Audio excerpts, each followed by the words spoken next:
Abram comigo a palavra de Deus em 2 Crônicas, capítulo 6.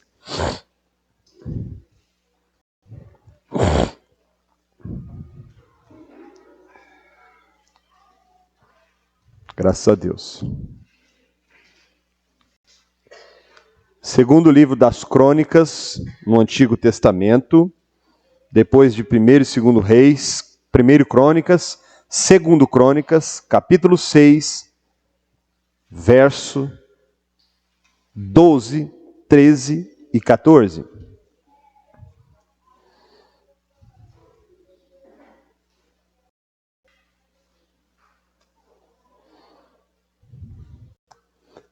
Assim nos diz a palavra em 2 Crônicas 6, 12. Pôs-se Salomão diante do altar do Senhor, na presença de toda a congregação de Israel, e estendeu as mãos. Porque Salomão tinha feito uma tribuna de bronze, de 5 côvados de comprimento, 5 de largura e 3 de altura, e a pusera no meio do pátio. Pôs-se em pé sobre ela, ajoelhou-se em presença de toda a congregação de Israel, estendeu as mãos para o céu e disse: Ó Senhor Deus de Israel, não há Deus como tu, nos céus e na terra, como tu que guardas a aliança e a misericórdia aos teus servos que de todo o coração andam diante de ti. Irmãos, Salomão estava nesse momento aqui que nós lemos, consagrando o templo. Os irmãos se lembram que Davi quis construir um templo. Como que era antes de Salomão?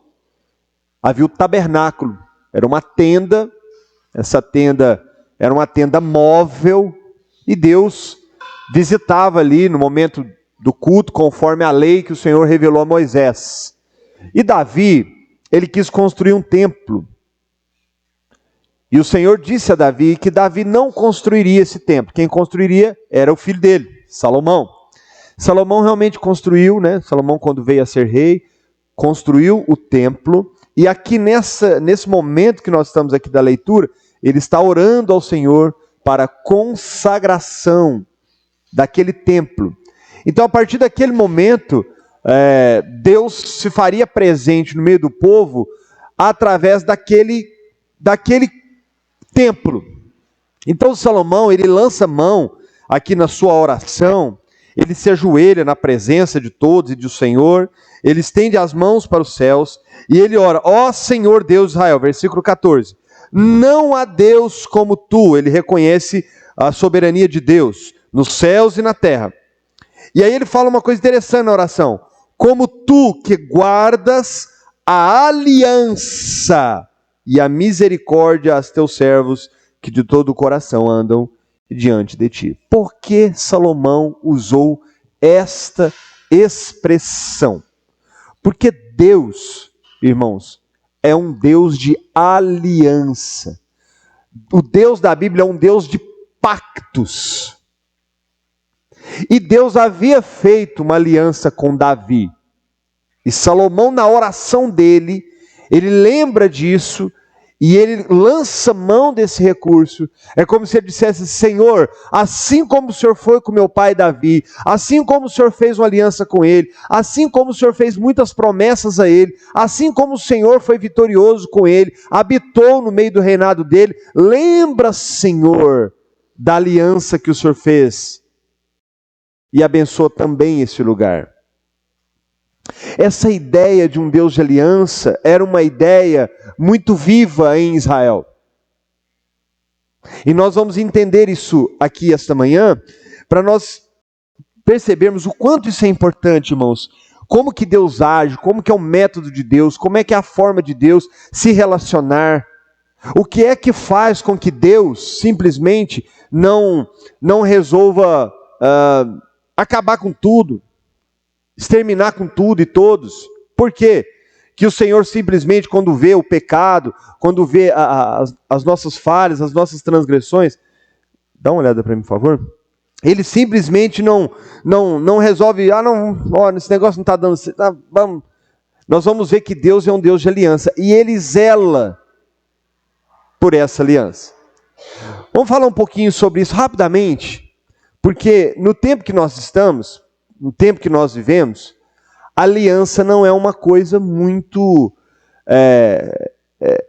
não está na moda a aliança. Por exemplo, as pessoas se casam já com o pensamento assim, se não der certo, já existe divórcio para resolver isso. Se não der certo com esse, dá certo com aquele.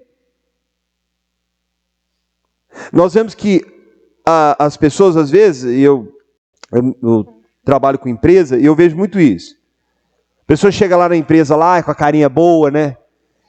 Eu estou precisando trabalhar, né? Você está precisando trabalhar? Aí você começa a falar, aqui é assim, o horário é esse, de vez em quando tem que trabalhar no sábado, de vez em quando tem que trabalhar de noite. A pessoa, nossa, não, pode contar comigo. O que é isso? Estou disponível, quando é que eu começo? Aí você contrata a pessoa, passa 1 mês, 2 meses, 3 meses, sábado tem que vir. Não, esse sábado não posso não, tem compromisso. Tem que trabalhar até 7 horas. Não, hoje tem jeito não. Meu horário que eu fui contratado, está lá no meu contrato, é 6 horas da tarde. Joga na cara. E às vezes você vê na cara da pessoa que está falando assim para você, se você está achando ruim, me manda embora. Hoje em dia não tem compromisso mais, com nada. Então nós vamos ver que essa palavra aliança é uma coisa que essa geração hoje ela não gosta. Compromisso, fidelidade, lutar por algo importante. E nós vamos ver na palavra, desde o começo, que o Deus da Escritura, Ele é um Deus de aliança. E tem um detalhe, Deus nunca quebrou nenhuma aliança que Ele fez. Sempre foi o homem. Sempre. Vamos lá então.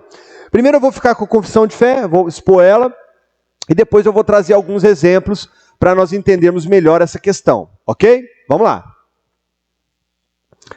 A distância entre Deus e a criatura é tão grande que, embora as criaturas racionais lhe devam obediência como seu Criador, nunca poderiam ter alcançado a recompensa da vida, senão por algumas condescendências voluntárias da parte de Deus, que Ele se agradou em expressar por meio de aliança. O que o texto está querendo dizer? Se Deus não fizesse uma aliança, se Deus não fizesse um pacto, se Deus não fizesse um compromisso de salvar o homem, nenhum se salvaria. Ninguém se salvaria. Absolutamente ninguém. Se não fosse a iniciativa condescendente de Deus, se não fosse a iniciativa do Pai, do Criador do universo, em fazer um pacto, em salvar os homens, ninguém, absolutamente ninguém, seria salvo. Aqui eu já tenho uma ideia de que Deus de aliança é esse. É um Deus que Ele é o autor da vida, Ele é o autor da salvação, e é por causa disso, e de sua misericórdia, longanimidade e fidelidade com Ele mesmo, é que vidas serão salvas. Vejam comigo o texto de Lucas 17:10. Olha esse texto aqui, irmãos. Assim também vós, depois de haveres feito tudo quanto vos foi ordenado, dizei: somos servos inúteis, porque fizemos apenas o que devíamos fazer. Vocês entenderam esse texto aqui, irmãos? Depois de haverdes tudo que vos foi ordenado, ainda assim vocês devem entender uma coisa, que vocês são servos inúteis. O que o Senhor está nos ensinando? Devia ter feito apenas o que nós fizemos, apenas o que deveríamos fazer. Essa palavra inútil aqui, inúteis aqui, ó, olha aqui, ó, essa aqui é a palavra-chave desse versículo. Qualquer esforço nosso, qualquer tentativa nossa, por maiores que elas sejam, elas ainda assim serão inúteis para que Deus nos salve. Por quê? Porque somos imperfeitos, pecadores. Por que que eu, irmãos, prestem muita atenção no que eu vou dizer. Por que que eu gosto muito da fé reformada? Por que que eu sou apaixonado, literalmente, pela fé reformada? Porque a fé reformada, ela exalta a pessoa de Deus e nos coloca no nosso devido lugar. Veja o que Jesus Cristo disse. Depois de haver feito tudo, depois que vocês fizeram tudo que vos foi mandado, ainda assim vocês precisam não perder de vista que vocês não fizeram mais do que a obrigação de vocês. São inúteis. Qualquer esforço, qualquer tentativa, qualquer luta, por maiores que sejam, elas não serão capazes de justificar o seu pecado, de fazer você ser digno do céu. É o que o texto está dizendo.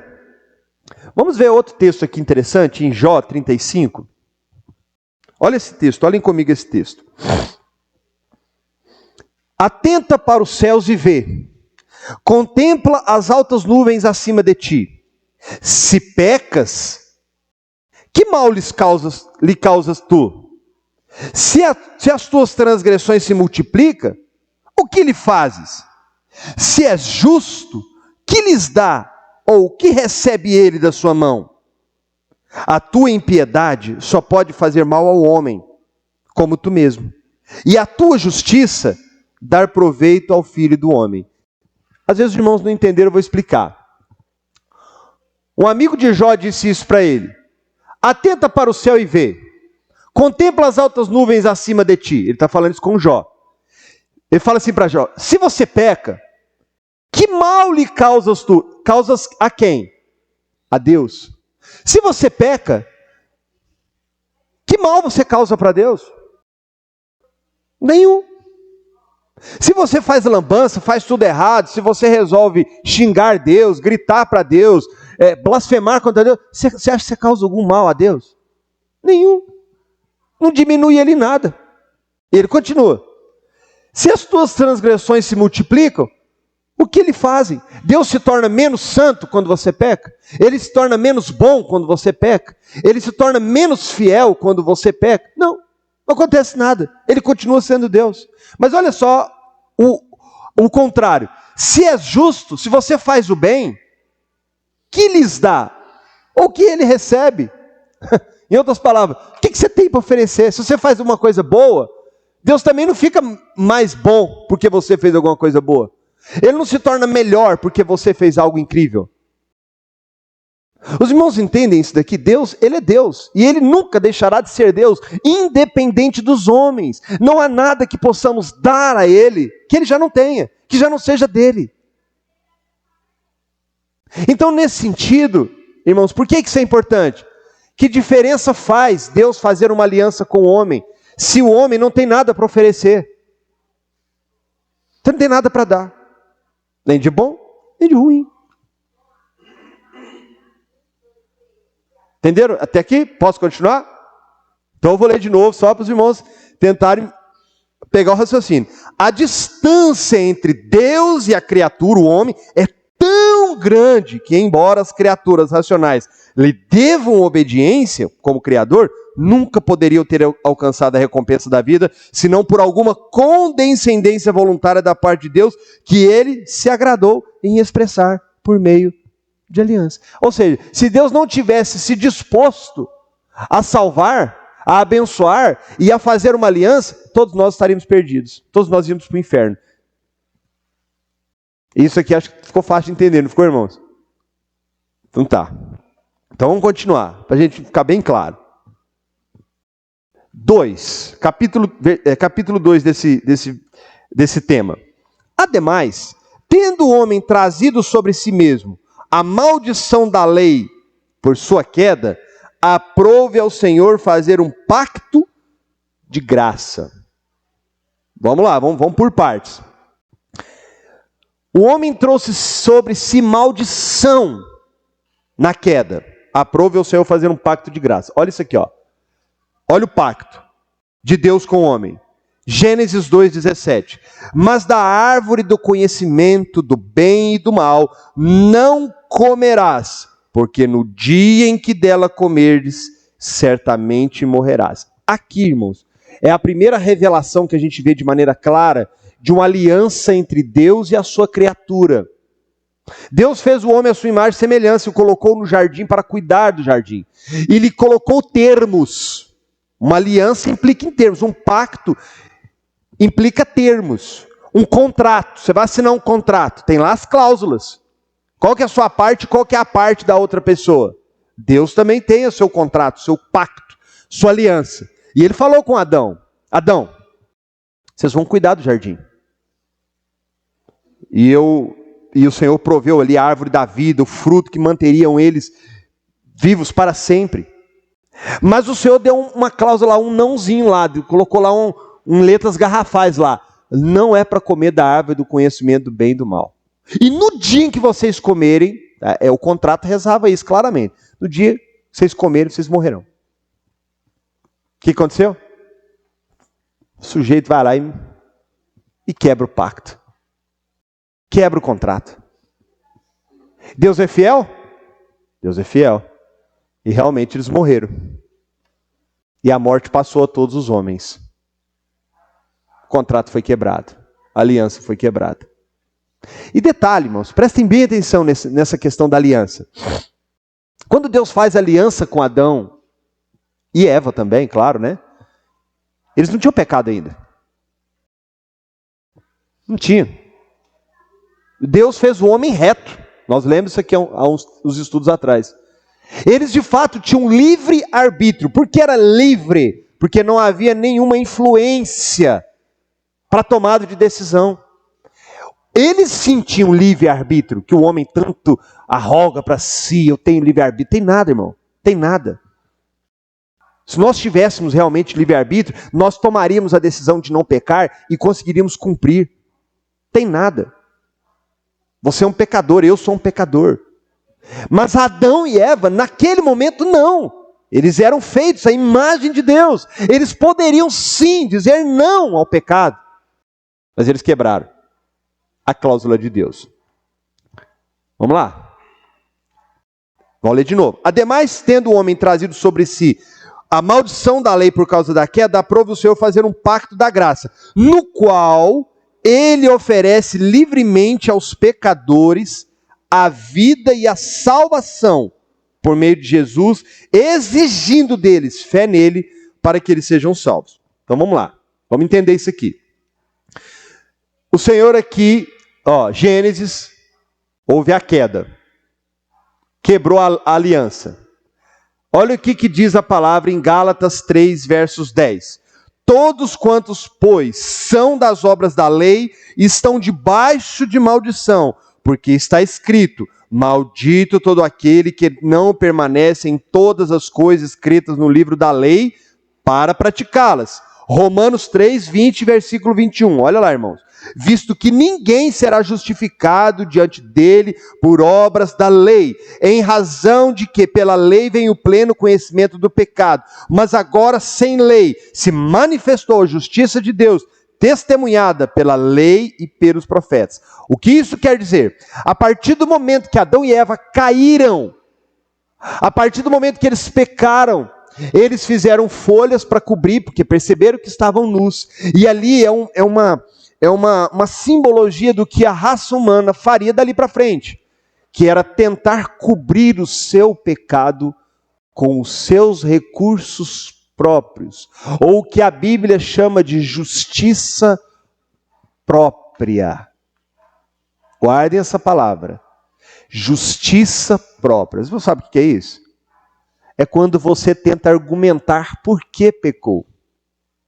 É quando você tenta dar razão ao seu pecado. Eu roubei porque eu estava com fome. Eu adulterei porque a minha esposa já não olha para mim há muitos anos, não tem relação comigo. Por isso que eu pequei. Precisava. Eu cobiço porque, Eu sou homem. Deus me fez assim. A culpa, inclusive, é de Deus, né? Não, Deus me fez assim, com essa inclinação. Eu não posso. Meu corpo, minhas regras. Eu faço o que eu quero. Eu uso o que eu quero. A boca é minha. Eu falo o que eu quiser. E se você não quiser, não é assim que os homens falam? Não é assim? Eu falei alto com você porque você falou alto comigo e não tem homem nesse mundo que vai falar alto comigo. Justiça própria. Justifica diante de Deus? Não. Pelo contrário. Quando você tenta se justificar, você peca de novo. Presta atenção nisso que eu acabei de dizer, igreja. Quando você tenta justificar o seu pecado com outro pecado, você peca de novo. Você está aumentando a condenação, meu irmão. Não existe em nós justiça própria. E homem pela lei não pode ser justificado. A lei não foi dada aos homens para justificação. Pelo contrário, a lei foi dada para mostrar o pecado que está em nós. Para mostrar a nossa incapacidade, a nossa iniquidade.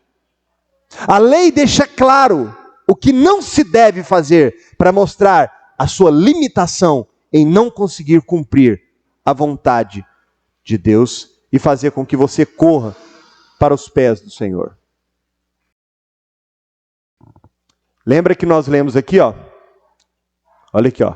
Pacto da graça no qual ele oferece livremente aos pecadores e a vida e a salvação por meio de Jesus Cristo, exigindo deles fé. Olha isso aqui. Porquanto, o que for impossível à lei, o que é impossível à lei? Justificar os homens, é o que eu acabei de falar. No qual estava enferma pela carne, isto fez Deus, enviando o seu próprio Filho em semelhança de carne pecaminosa, no tocante ao pecado, e com efeito condenou Deus na carne o pecado. Irmão, isso aqui é maravilhoso demais. Isso aqui eu tinha guardado para o final, mas eu já vou me antecipar. Deus fez um pacto de salvar o homem. Mas ele sabia que o homem não ia conseguir cumprir a sua parte. Ele sabia que o homem, por ser pecador, por ser fraco, ele não conseguiria se justificar e cumprir a seu lado, a sua parte no contrato. Então o que ele faz? Ele envia o seu filho como homem e condena o pecado do homem no homem, Cristo. Mas Cristo, irmãos, prestem atenção que isso é lindo demais, seu evangelho. Cristo conseguiu cumprir todo o contrato, como homem. Como homem, ele conseguiu honrar a Deus em tudo. Ele não cedeu à tentação como Adão fez com a serpente, quando Jesus foi tentado no deserto. Ele não cedeu às tentações que foram colocadas diante dos seus olhos. Ele não pecou como os homens. Ele deu honras e glórias a Deus. Ele viveu de maneira pura, de maneira santa, de maneira reta, cumprindo toda a lei de Deus. E o pecado da humanidade foi castigado sobre ele. O primeiro Adão quebrou. O segundo Adão, que Paulo fala em Coríntios e Romanos, fez tudo certo. Ele cumpriu o pacto. Ele cumpriu a aliança. De sorte, irmãos, que a salvação só pode ser possível quando o ser humano deposita fé naquele que cumpriu a aliança. Quando você nasce em Adão. Você nasce um filhozinho de Adão, um pecadorzinho. Ó, nasceu mais um Adãozinho aqui, ó. Mais um filhinho de Adão, mais um pecadorzinho. Olha que gracinha esse pecador. Filho de Adão. Mas quando ele se converte e ele deposita fé em Cristo, aquele pecado de Adão é removido porque Cristo pagou o preço lá na cruz. E então nós somos salvos porque Cristo, como homem, cumpriu a aliança que foi feita na eternidade, que eu e você não iríamos jamais conseguir cumprir. Nunca iríamos conseguir. Por isso era necessário ele vir como homem. Por isso era necessário. Para cumprir o nosso lado do contrato. Coisa linda, né, irmãos? Que coisa tremenda é o Evangelho. Vocês não ficam impactados com isso, não? Oh, meu Deus do céu. É muito maravilhoso. Então vejam só. Vamos ver ali os textos que falem do que eu acabei de dizer. Marcos 16, 15, 16. E disse-lhes: ide por todo mundo e pregai o evangelho a toda criatura. Quem crer e for batizado será salvo. Quem, porém, não crer será condenado. Aqui o Senhor Jesus está dando essa ordem porque ele está dizendo o seguinte: olha, tudo que era necessário para vocês serem salvos, eu cumpri, eu fiz, eu cumpri toda a justiça de Deus, toda a lei de Deus, eu morri, eu derramei meu sangue, eu cumpri a parte no contrato da aliança de Deus com os homens. Agora vocês podem ir e podem pregar, e quem crer será salvo. Não é quem crer e fazer alguma coisa, é quem crer, é quem aceitar, é quem viver pela fé, será salvo. Mas quem não crer, quem não quiser, já está condenado. João 3,16, porque Deus amou o mundo de tal maneira, que deu o seu Filho unigênito. Para quê? Para que todo aquele que nele crê não pereça, mas tenha a vida eterna. Deus, irmãos, deu o seu único Filho, como homem, para cumprir a parte que nos cabia e que nós jamais conseguiríamos cumprir. Glória a Deus. Olha que lindo este versículo. Antes vamos ler um pedaço aqui da confissão, que eu deixei passar, batido. Rapidamente, mas eu vou ler só para contextualizar do começo. Ademais, tendo o homem trazido sobre si mesmo maldição da lei por sua queda, aprove ao Senhor fazer um pacto da graça, no qual ele oferece livremente aos pecadores a vida e a salvação por meio de Jesus Cristo, exigindo o que deles? Fé na pessoa de Cristo, para que eles sejam salvos. E prometendo, olha a promessa, dar a todos os que são ordenados para a vida eterna o seu Espírito Santo, para torná-los dispostos e capazes de crer. Isso aqui, irmãos, isso aqui é tremendo demais. Porque Deus fez aliança e viu que o homem não seria capaz de cumpri-la. Então ele via Cristo como homem para cumprir a parte dos homens. Mas ainda assim, nós seríamos incapazes de entender e crer. Então, ele envia o Espírito Santo para nos convencer, para trabalhar na nossa mente, no nosso duro coração, coração de pedra, coração rebelde.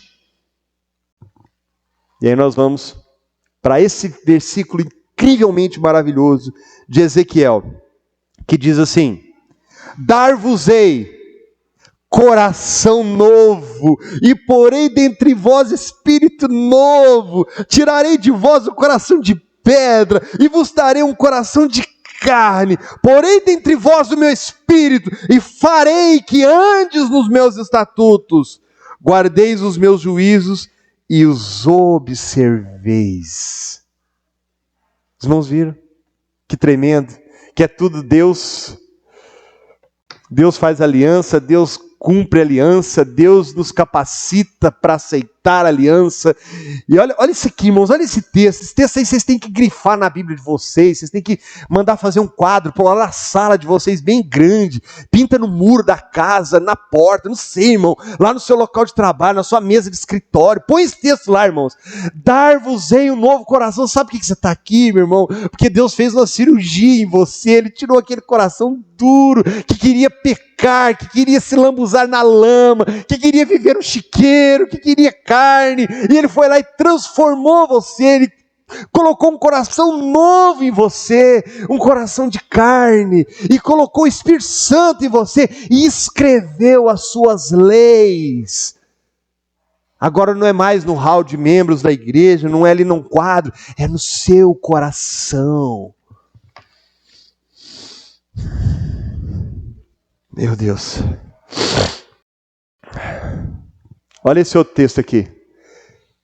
Olha esse texto aqui. Presta atenção nessas palavras, para que não fique dúvida.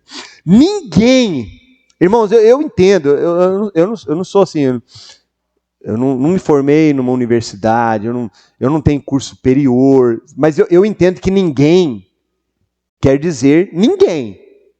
Eu acho que isso aqui não está passível de interpretação. Ninguém aqui é só um grupo. Não, ninguém é ninguém. Né?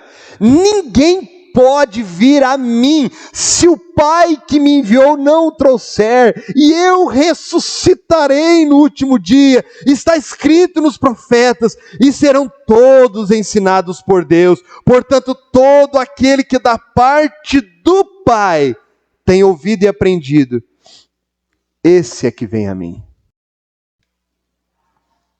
Sabe por que você veio a Cristo? Porque te escolheu. Tem nada a ver com você, meu irmão. Ele não olhou e viu que você ia aceitá-lo, que você ia fazer alguma coisa de bom, que você ia tocar na igreja, que você ia pregar bem, que você ia trazer seu vizinho para a igreja. Nada disso. Ninguém vem a mim se o Pai não o trouxer. É o pacto.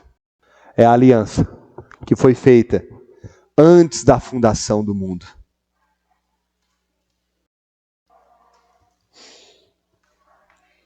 Salmo 110, 3. Nem pus esse. Vamos pular. Esse eu não pus. Abra comigo a palavra no Salmo 100. Não está aqui, eu faço questão da gente ler.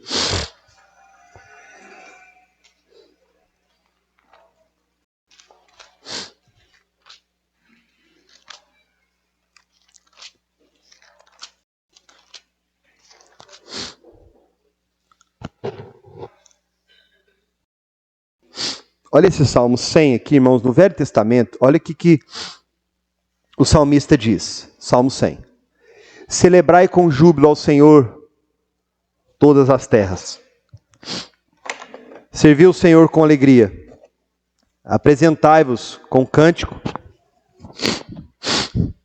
Apresentai-vos diante dele com cântico. Sabei que o Senhor é Deus.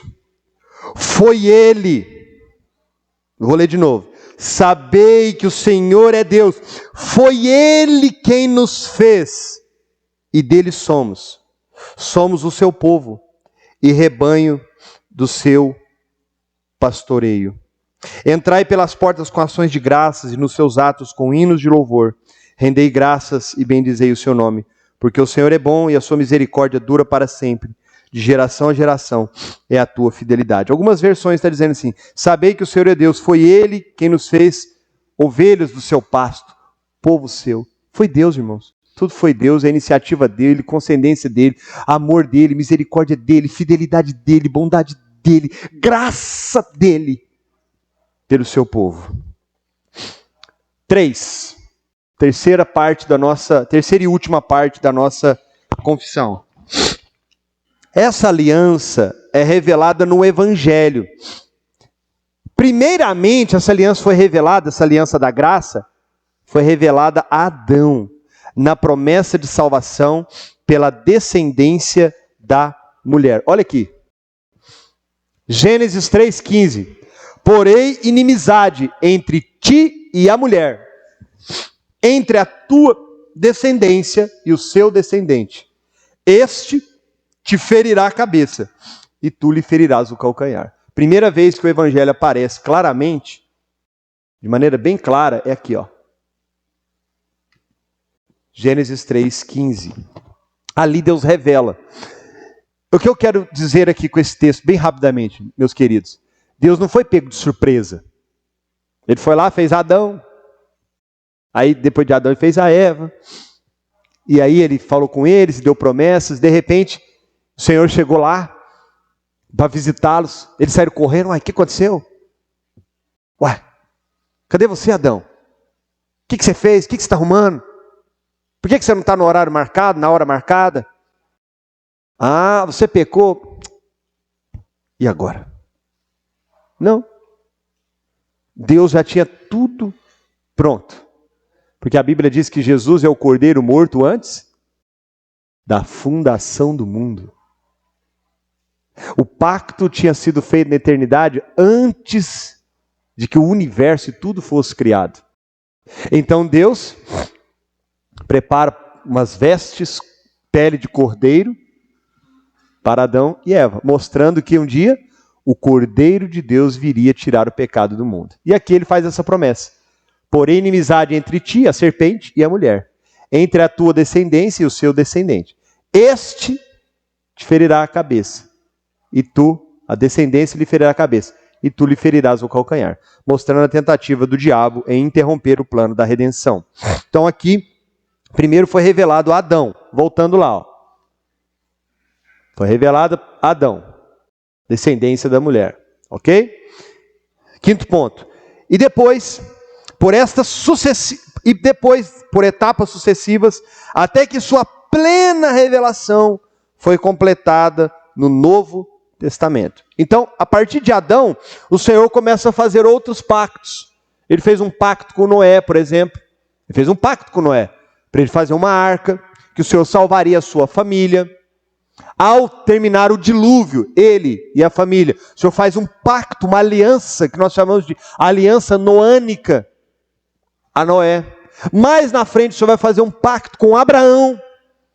Abraão, sai da tua terra, vai para uma terra que eu te mostrarei. Eu farei de ti uma grande nação. Eu abençoarei a sua descendência.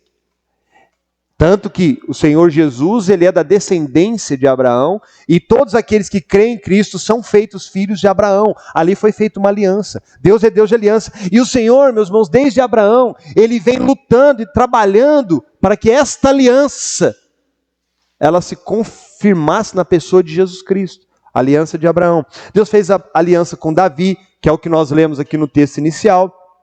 Então vamos lá. Estou partindo para o final, irmãos. E depois, por etapas sucessivas, até que a sua plena revelação foi completada no Novo Testamento. Havendo Deus, olha aqui, outrora, falado muitas vezes no Antigo Testamento, né? De muitas maneiras aos pais e pelos profetas, nos últimos dias nos falou pelo Filho. Era para ter colocado o versículo 2 e eu não coloquei. Então, no Velho Testamento, existe uma coisa, irmãos, que a teologia chama de revelação progressiva. O que é isso? Deus foi se revelando aos poucos. Ele foi se revelando até chegar em Cristo. Cristo, presta atenção nisso, queridos, é a revelação plena de Deus. Quem vê a mim, vê ao Pai. Pelo amor de Deus, irmãos, prestem atenção no que eu vou dizer. Cristo é a revelação plena de Deus aos homens aqui neste mundo. Esses dias, o irmão estava conversando comigo, que conversou com um pastor de uma outra igreja, e eu prefiro até não ir além disso, e ele usou uma argumentação com ele assim. Esse irmão falou assim com ele: não, eu quero a palavra. Esses dons aí, cheio de firula. Aí o pastor dessa denominação disse assim: não, mas assim como Jesus tinha suas parábolas, o Espírito Santo também tem as suas parábolas. O quê? Hã? Onde está isso na palavra? Em que lugar que Deus falou que ia se revelar assim? Tendo Deus antigamente falado pelos profetas e de muitas maneiras, nos últimos dias nos falou pelo seu Filho.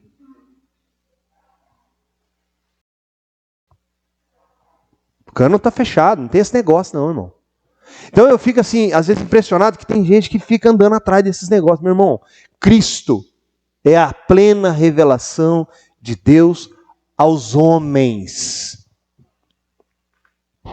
Vamos continuar. Parei aqui, né? Ó. E vamos ler de novo, versículo 5. E depois, aqui, eu acabei de falar. E depois, por etapas sucessivas, até que sua plena revelação foi completada no Novo Testamento e é fundada naquela transação pactual eterna que houve entre o Pai e o Filho para a redenção dos eleitos, e é somente pela graça dessa aliança que todos da posteridade do caído Adão, que já foram salvos, obtiveram a vida e bem-aventurança e imortalidade. O que a nossa confissão de fé está falando? Irmãos, prestem muita atenção nisso. A salvação sempre desde Adão até o último instante da humanidade, será por graça. No Velho Testamento, tem gente que fala assim, não, no Velho Testamento Deus salvava aqueles que eram obedientes à lei. Não.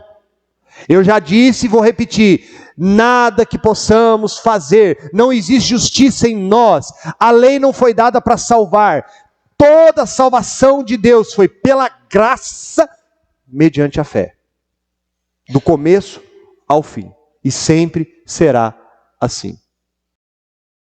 Olha esse texto.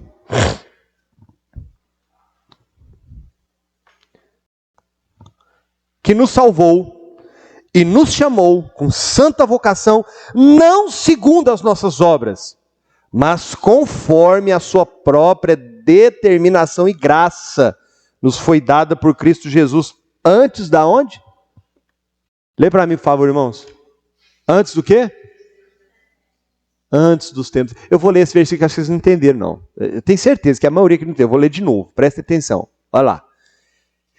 Que nos salvou e nos chamou com santa vocação, não segundo as nossas obras, mas conforme a sua própria determinação e graça que nos foi dada em Cristo Jesus antes dos tempos eternos.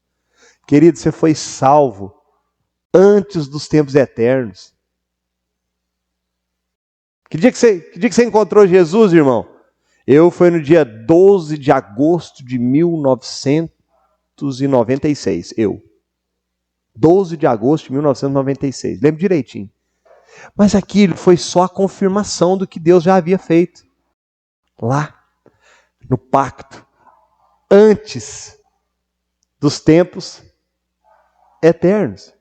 Mas como que foi isso? Não segundo as obras. Deus não olhou e falou assim, eu vou salvar o Paulo porque ele vai pregar.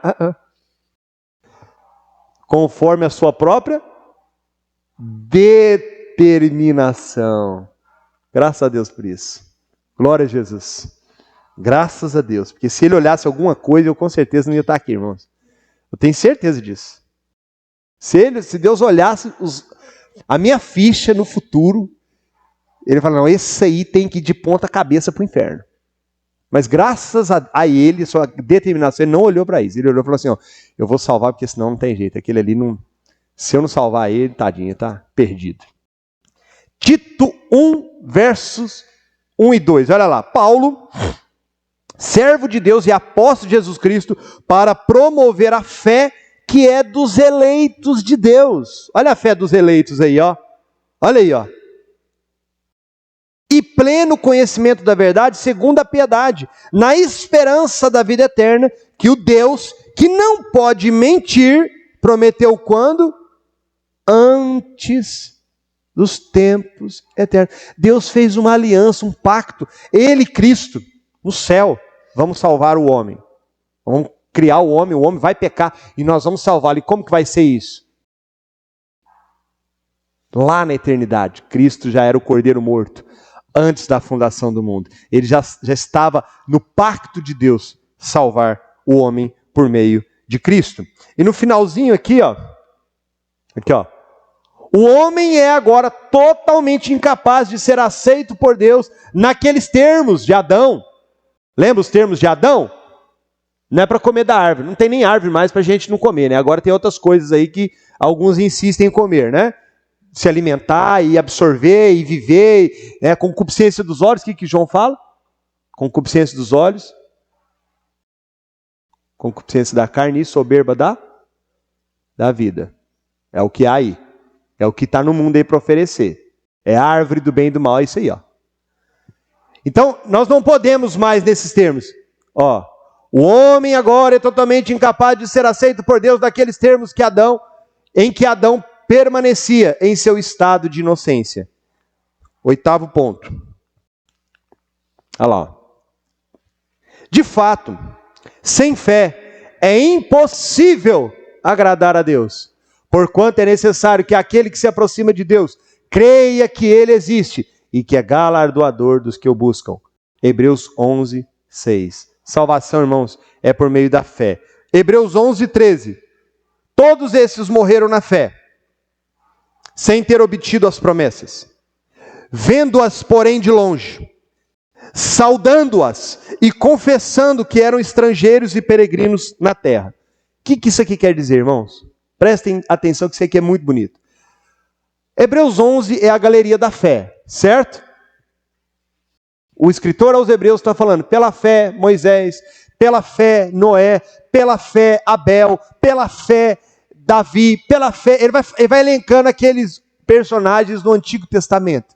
E ele chega aqui e fala assim, olha, versículo 13 ele fala assim, ó, todos esses grandes heróis que nós vemos no Antigo Testamento, profeta Daniel, Sansão, Salomão, Davi, todos estes, olha o que ele está falando, morreram na fé, sem ter obtido as promessas. Por quê? O que ele está dizendo? Olha isso aqui, irmãos. No Antigo Testamento, imagine que, aqui é o Antigo Testamento, todos eram salvos olhando para frente. Aí vem Cristo, morre. Eles morreram com fé na promessa de Deus de um remidor, de um salvador, de um Messias. Então todos do Antigo Testamento foram salvos olhando para frente pela fé naquele a quem Deus haveria de enviar. E agora, Novo Testamento, nós somos salvos olhando para trás, aquele que nos salvou na cruz. Sempre, salvação sempre foi, sempre será, pela graça, por meio da fé. Romanos 4, versos 12. Que pois diremos ter alcançado Abraão, nosso pai, segundo a carne? Porque se Abraão foi justificado por obras, tem do que se gloriar, porém não diante de Deus. Abraão foi salvo pela fé, irmãos. Ele é o pai da fé. Ele creu, e isso lhe foi imputado por justiça. Abraão não foi salvo porque ele saiu da terra, ele foi salvo porque ele creu e saiu da terra. O ato dele sair é porque ele creu. As obras acompanham a fé e não o contrário. Atos 4,12. E não há salvação em nenhum outro, porque debaixo do céu não existe outro nome dado entre os homens, o qual importa que sejamos salvos. Olha isso aqui, queridos. Isso aqui é muito importante para nós, ó. Vou esperar as crianças entrarem para vocês não perderem essa parte.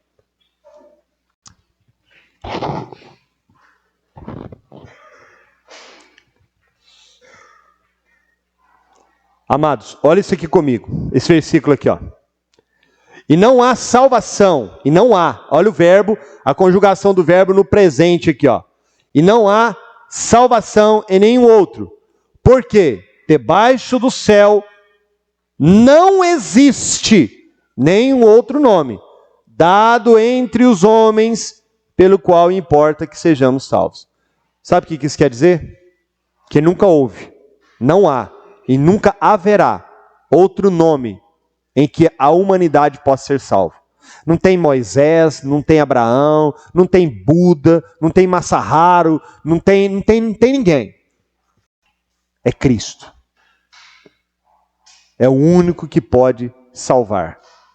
É o único nome dado entre os homens, no passado, no presente e sempre será Cristo.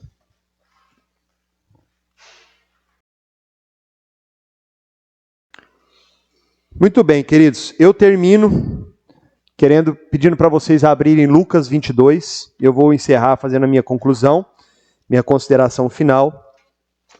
Lucas 22, versículo 15.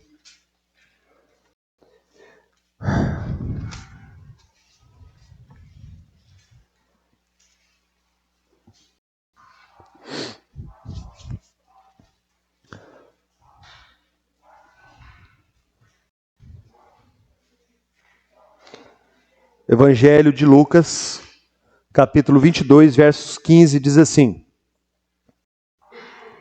E disse-lhes, foi Jesus que estava dizendo: Tenho desejado ansiosamente comer convosco essa Páscoa antes do meu sofrimento. Pois vos digo que nunca mais a comereis, até que ela se cumpra no reino de Deus. E tomando um cálice, havendo dado graça disso, disse: recebei e reparti entre vós, pois vos digo que de agora em diante não mais bebereis o fruto da vide, até que venha o reino de Deus. E tomando um pão, tendo dado graças, o partiu e lhes deu, dizendo: este é o meu corpo oferecido por vós, fazei isso em memória de mim. Semelhantemente, depois de cear, tomou o cálice, dizendo: este é o cálice da nova aliança no meu sangue, derramado em favor de vós. Aqui, irmãos, Cristo reafirma a aliança, a nova aliança, a aliança no seu sangue, o seu sangue puro e inocente.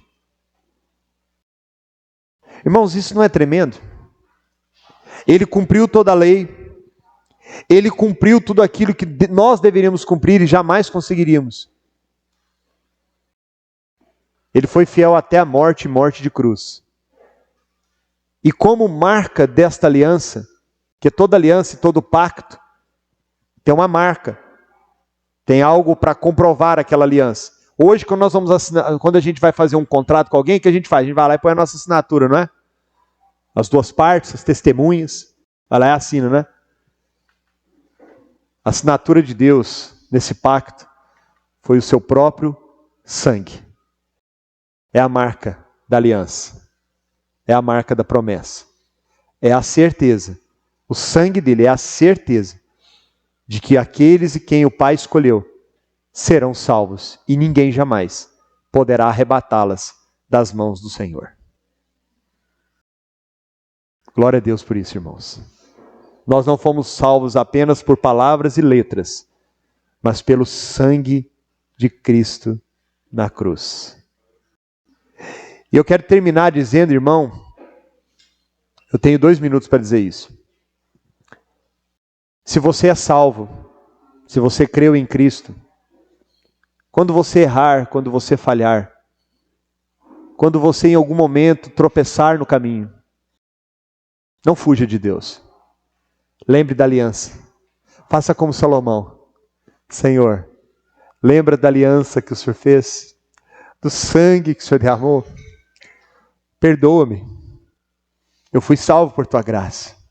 Tem misericórdia de mim, Senhor. E creia, irmão.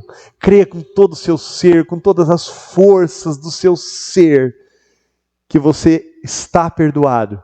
Não porque você fez uma oração bonita, ou porque você gastou horas pedindo perdão, mas porque o sangue dele foi derramado como prova cabal da aliança dele para com você.